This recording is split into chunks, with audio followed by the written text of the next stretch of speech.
This will have to be my last one for today. Of course, you don't know what today is because I'm breaking the boundaries of space and time by stretching these moments out over weeks or maybe months. So I've done a lot today, and my today has just become your month. I don't know why I said that. Anyway, welcome to the Before I Go podcast. And I would love to scratch my nose, but then also tell you about a little aha moment that I had about coaching that I do. And a little aha moment which I call coaching through the losses. So here's what came to me, right? A lot of people think about coaching or mentoring as getting somebody to the goal, and the outcome defines the success of our work together and our relationship. Did you make it or not? Right? That is a very crude criteria for us to work with, because it pins all of your hopes and your happiness as a human being on whether or not the goal was achieved. And in my experiences, a lot of goals are achieved and a lot of goals are abandoned, and in between where you are now and the goal you have is pretty much the whole game. That is the path of mastery, the middle road to figure out whether you're actually having fun doing life or not. The goal is fleeting. So coaching through the losses, here's what I came up with. I love tennis, and it's a funny sport, right? In fact, when you think about it, all sports are pretty funny if you get down into the mechanics of it, right? Yeah, I find it really interesting how high and far we have held people who can rise to the top of a sport. So I'm going to talk about Roger Federer. Forget the facts about who has the most titles. Roger's the best. And anyway, I love Roger Federer. So does my wife. And strangely, I'm not jealous about that at all. Fair play to him, right? But it's a really curious thing how much celebrity, attention, money, and accolades we have given to the girls and boys who can hit a ball with a racket the best, while running around against another girl or boy hitting the same ball with their racket. So for me, coaching through the losses is just as important, and it's very likely that coaching through the losses is more important than coaching to the win. Why do I say this? It's about math, right? And the mathematics is pretty simple. I'm not great at math, but I'm not bad at it. Of course, you're going to say that winners tend to win more and losers win less. That's very obvious, right? But your success is largely pinned to an arbitrary goal. Bear with me for a second, right? If your goal that you made up in the first place is a grand slam in tennis, one of the 4 big events, or winning all 4 of them, maybe your goal in tennis is top 100, or you want to be the greatest of all time, then you're going to really quickly figure out that with those goals that you created shaping your experience of life, you are going to lose far more than you are going to win. So I did the digging of the stats because I love my stat nerd side. I love data. And here's what I found on the interwebs. According to ATP Tour and Grand Slam stats, for Roger Federer, he has won 1,251 matches and he has lost only 275. So he's clearly won a lot more than he has lost.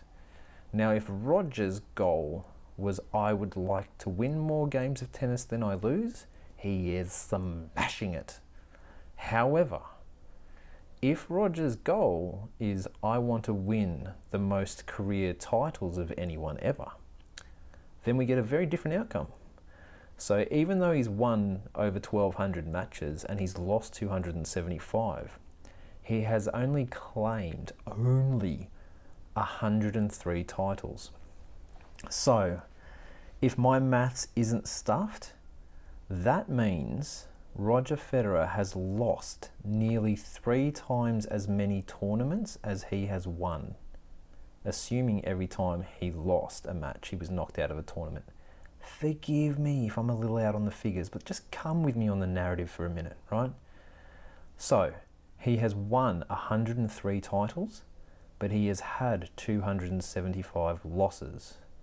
So we have to coach through the losses. And here's why. You can take this now outside of a tennis context for your own life and your own goals.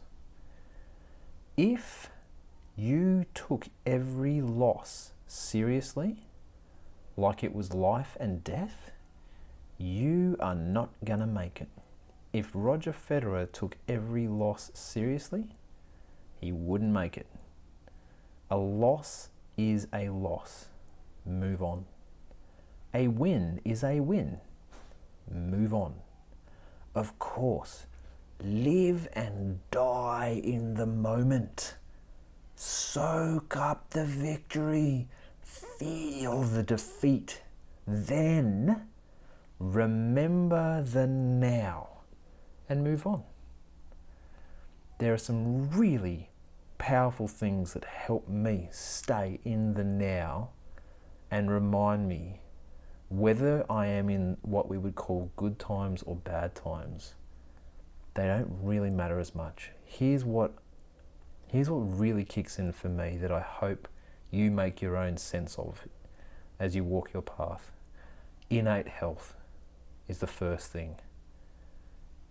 What if you were born whole and healthy and you had innate health? There's nothing wrong with you. What if there's nothing wrong with you? My experience is that's more true than the messages of you are broken, you are sinful, you need something else outside yourself to help yourself.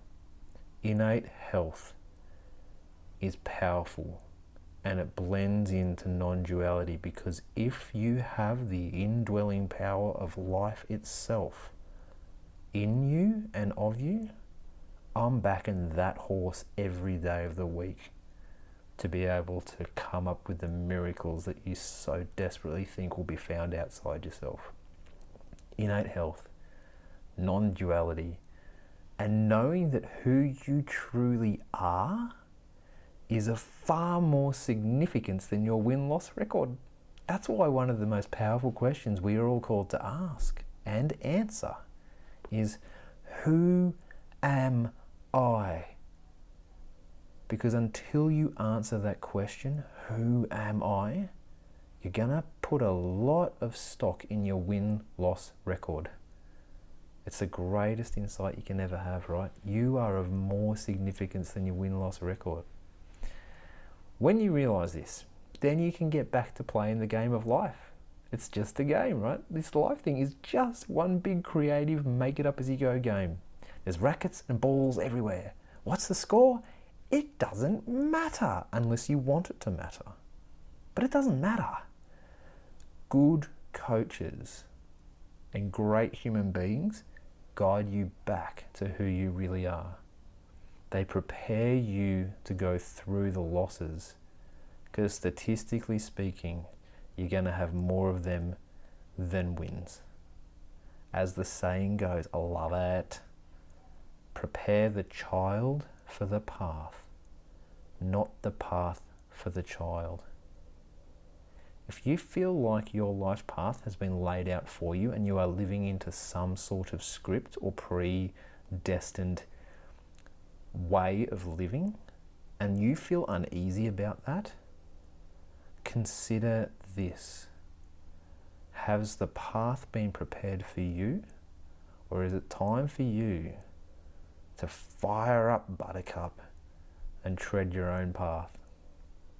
Prepare the child for the path, not the path for the child. Get ready, baby, it's gravy. The losses aren't really losses. That's what it feels like when you are remembering how to get through them. Okay, have a lovely day. Thanks so much for listening and sharing this space with me. I really hope this has served you well, and it continues to do so for years to come. I love helping others, so if you would like to experience the power of creating together, please reach out to me. I'm here to help. And if you want to be on the podcast and leave a legacy, check out the contact details on my website, lyndenrochford.com, or you can find me on Facebook. I'd love to hear your story before I go. Wishing you so much love from the inside out. I'll see you soon.